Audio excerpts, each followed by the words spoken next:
Hi, I'm your L7 movie guy, PR Marks. This is the show for all your movie streaming recommendations and reviews. Let's get started. First up we have is Hell of a Summer. In this horror comedy, we follow a camp counselor that discovers a mass killer stalking the campgrounds, which leads to a slasher-style conflict with his teenage co-workers, only to find himself in a fight for acceptance and survival. I will survive?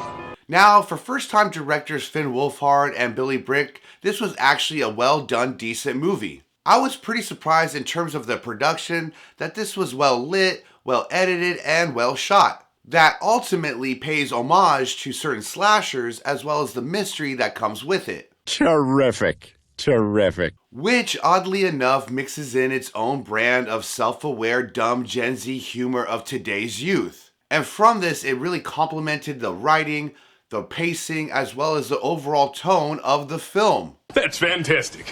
But with all those positives, the major standout to me when it comes to its production was actually the direction with the horror makeup department. Because for the fact they didn't shy away from all the bloodshed as well as the violence in this film, which you can tell was really well planned out in certain scenes when to commit for the gruesome stuff, but then in other scenes try to play it safe and cut away tastefully. So much blood! As for the actors that are in this film, I would say that 3 to 4 people in this were probably recognizable, but everybody else either felt new or fairly fresh to the acting world.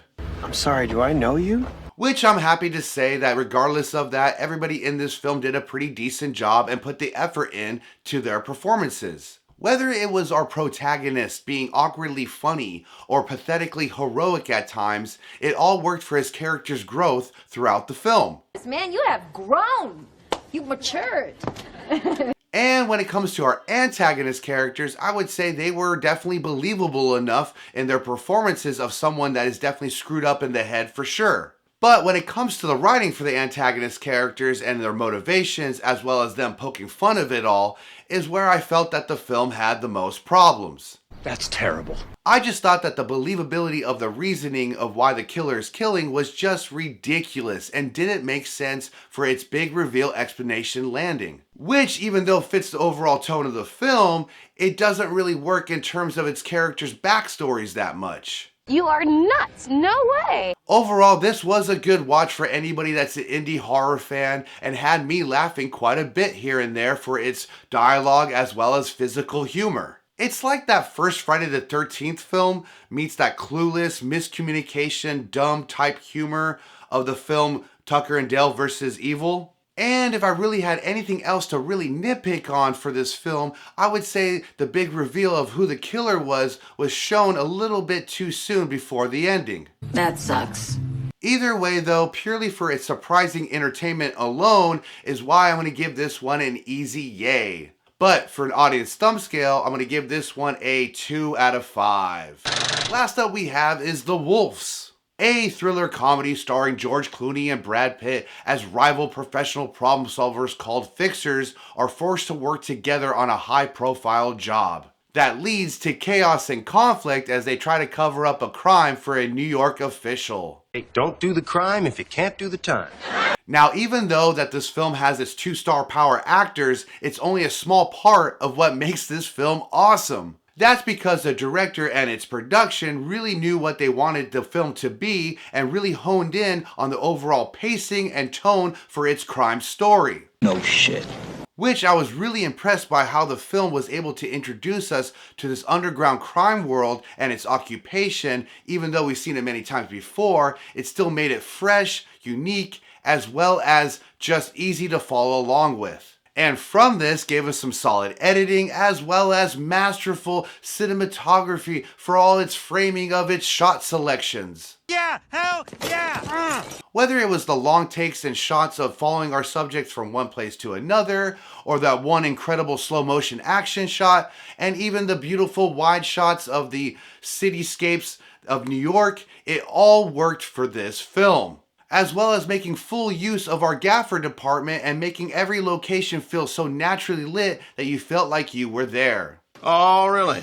This all around made it very appealing to the eyes of the audience, as well as a wet dream of inspiration for young filmmakers. What a powerful, powerful wet dream. So before I get into our two main star actors and their characters, I would like to say that there aren't that many characters or surprises in this film. And I believe the main reason behind this is the fact that the film had such a simple premise, is that the fact they really didn't need to have that many characters in this. And whenever they did introduce somebody, they were pretty much gone or an afterthought very quickly. Where did everybody go? There was, though, a side character that was consistently in the film that had such a good job with their performance overall, of somebody that is scared, comedy, confusion, that was just meant to frustrate you. But later on with the film's writing, was able to transform this character into somebody that is sympathetic, as well as somebody you wanted to see succeed. You can do it! Now, when it comes to Brad Pitt and George Clooney, though, it ultimately was just nice to see them in a movie together again. And with their performances, it really oddly reflected that, because it was weirdly like they were twins separated from birth. Same, but different. Which did really work for the rivalry aspect, but did an even better job with its grumpy, smart remark comedy of their chemistry. The only complaint I really have when it comes to their performances is that it felt really easy and effortless for them, where they were just kind of honing it in for basically a paycheck. Good for you! Thanks! In the end, this was kind of a slow burn, but definitely had its entertaining moments here and there. I really enjoyed for the fact that this whole film is based on the idea of cleaning up messes or fixing problems of other people, and all the conflicts that come with the crime world aspect, but also how discretion is the main key. Can you keep a secret? It's like the film Killing Them Softly meets the grumpy New York version of the character Mr. Wolf from Pulp Fiction, which you couldn't help was probably the inspiration for this film. If I had to say anything negative about this film, it would probably be the fact that the third act was very predictable, and the overall conclusion for our characters, even though it worked, felt a little too easy. Who saw that coming?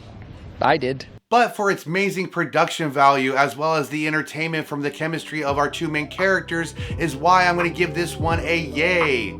As for an audience thumb scale though, it's going to be a 3 out of 5. Well, that's all the time we have. As always, smash that like and subscribe button. And if you liked any of the movies we discussed, please leave a comment down below. Thank you for watching, and may the movies be with you. Lates.